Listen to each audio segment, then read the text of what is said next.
Bonjour à toutes et à tous, c'est Rebel Art. Aujourd'hui on se retrouve pour les pronostics de NXT Heatwave. NXT Heatwave sera juste après Money in the Bank, mais pas de match gimmick, c'est un pay-per-view, tout ce qu'il y a de plus simple. Parlant de simple, on va commencer par le match qui me hype le moins, à savoir Roxanne Perez contre Lola Vice. Si vous avez vu mon dernier pronostic de NXT, vous savez que je suis pas très fan de Lola Vice. Donc là, elle surfe un peu sur le momentum qu'elle a eu suite à sa victoire contre Shayna Baszler, elle a gagné. Mais bon, voilà, mon sentiment envers elle n'a pas changé. Pour moi, ça reste toujours vraiment...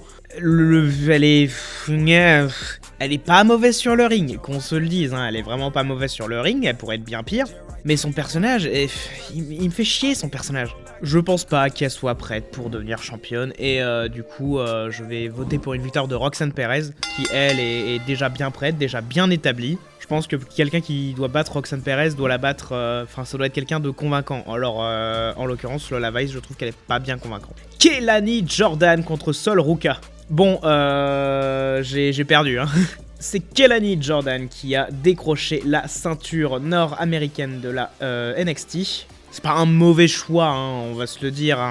N'importe lequel des femmes, sauf Jada Parker, pouvait avoir le titre et ça aurait pas été chiant. Mais c'est vrai que je trouve que c'est celle qui a le moins de personnages. Au cours des dernières semaines, ça s'est pas trop arrangé non plus. Bon, elle fait un peu plus de trucs parce qu'elle est championne. Mais c'est vrai que j'ai pas ressenti cette aura de championne d'elle. Mais bon, c'est un nouveau titre, elle vient de commencer. Je pense pas qu'elle va perdre le titre contre Sol Ruka.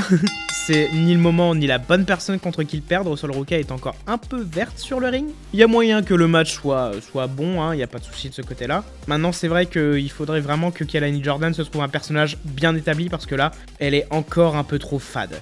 Et pour un personnage de champion, c'est pas bien d'être fade. Axiom et Nathan Fraser contre Chase U. Chase U a gagné un gauntlet match pour devenir les aspirants numéro 1 au titre par équipe de la NXT. C'est bien parce que bon, en ce moment, il y a une histoire avec Ridge Holland qui a rejoint plus ou moins Chase U.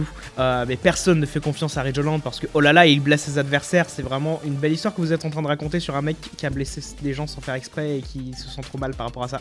Bref, Axiom et Nathan Fraser font des bons trucs. Même si Nathan Fraser essaie de faire des trucs en solo, il a essayé de se battre pour la coupe de l'Heritage Cup, il n'a pas réussi à la gagner, mais on sent qu'il veut faire beaucoup plus de trucs en solo et donc peut-être que ça va mener à des dissensions du côté de l'équipe. Est-ce que ça va mener à des dissensions maintenant? Je ne pense pas, je pense que Axiom et Nathan Fraser vont rester champions encore un petit moment. Je pense pas que ce soit le moment pour Chase U de regagner les titres, je pense pas qu'ils vont les regagner du tout d'ailleurs.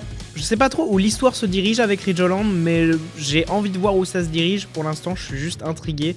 Je prends pas de conclusion parce que...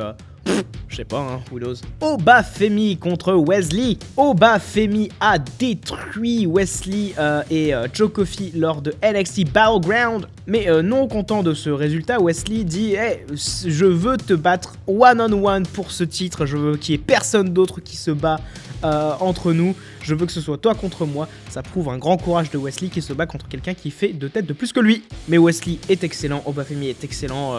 Obafemi a vraiment un excellent personnage de champion. Kelani Jordan devrait en prendre de la graine. Vraiment, Obafemi, il a eu très peu de matchs et il est arrivé champion très vite. Mais il a toujours eu cette aura. Il a toujours eu cette aura de champion. Alors bien sûr, il a le physique imposant qui va avec. Mais il a toujours eu cette prestance. Il a toujours eu ce sérieux du champion. J'aimerais bien que Kelani Jordan suive un peu de ce côté-là, peut-être pas forcément pareil parce qu'il faut pas déconner. Mais en tout cas, Obafemi fait très bien son travail et c'est pour ça que je vais dire qu'il va rester champion. J'aime beaucoup Wesley et le revoir avec une ceinture, ce serait un plaisir. Mais quitte à le revoir avec une ceinture, je préfère que ce soit la ceinture principale de NXT. Donc victoire d'Obafemi, à voir combien de temps encore son règne va durer parce que vraiment pour moi, il n'y a pas encore de menace à son règne, c'est incroyable. Et pour finir, un fatal 4-way pour le titre principal de NXT, le champion Trick Williams contre le nouvel arrivant Javon Evans, contre Ethan Page, le précédent challenger, contre Shawn Spears qui n'a pas encore eu sa chance pour le titre de la NXT. Les 4 hommes sont absolument géniaux, il n'y a aucun doute là-dessus. Trick Williams fait un excellent champion, il s'en sort très bien. Il s'est vraiment bien démarqué de son histoire qu'il y avait avec Métaphore et Noam Dar. Bon, Noam Dar, vu qu'il est blessé, voilà. Mais du coup, qu'il ait pu se recentrer sur son titre, ça a fait du bien. Javon Evans, c'est un nouvel arrivant, il est tout jeune, et je crois qu'il a 21 ans. Et franchement, il est déjà très très bon sur le ring, c'est un très bon high flyer. J'ai franchement très hâte de voir ce que l'avenir va donner pour Evans. Ethan Page, qui est absolument génial, j'adore le personnage d'Ethan Page. Et Shawn Spears, pareil, j'aime bien, mais il perd un peu trop à mon goût. Après, on sent que Shawn Spears se veut un peu plus mentor. Hein, ça fait déjà des années qu'il est sur le circuit maintenant, il a pu... Voilà, il a été in and out de la WWE, donc maintenant il est là surtout pour guider finalement. Et donc de ces 4 hommes, qui va gagner le titre? Eh bien je pense que Trick Williams va rester champion. Jovan Evans, ça fait pas suffisamment longtemps qu'il est sur le roster, et c'est trop tôt. C'est beaucoup trop tôt pour qu'il ait le titre, surtout le titre principal de la NXT.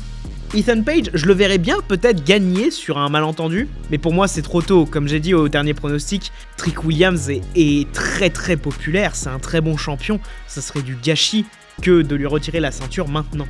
Et enfin, Shawn Spears, pour le coup je sais pas, Shawn Spears pour moi il s'est pas suffisamment montré comme un adversaire capable de gagner la ceinture. Il est pas mauvais du tout et peut-être à l'avenir il l'aura, mais là tout de suite non. Peut-être le titre nord-américain s'il se dirige par là, même peut-être la Heritage Cup, mais pour l'instant le titre de la NXT c'est hors de sa portée. Trick Williams va encore rester champion encore quelques mois, je l'imagine pas rester champion jusqu'à décembre, voire même novembre, octobre. Mais il faut encore qu'il ait son règne parce que déjà il le mérite, hein, il s'est vraiment mis over tout seul parce qu'il était super talentueux. Mais voilà, je le vois pas perdre tout de suite, mais il aura pas non plus le règne le plus long de la NXT, ça clairement pas. C'est tout pour ces pronostics de NXT Heatwave, j'espère qu'ils vous auront plu, ils étaient relativement courts. Si vous les avez aimés, vous pouvez mettre un petit pouce bleu, si vous les avez vraiment aimés, vous pouvez vous abonner, ça fait toujours plaisir. Vous pouvez également partager la vidéo parce que j'aime m'étendre vers d'autres horizons. Vous avez besoin d'une voix pour un doublage ou pour une voix off, vous pouvez toujours me contacter sur mes réseaux qui sont disponibles dans la description. Sur ce, je vous souhaite un très bon week-end de catch. Bye!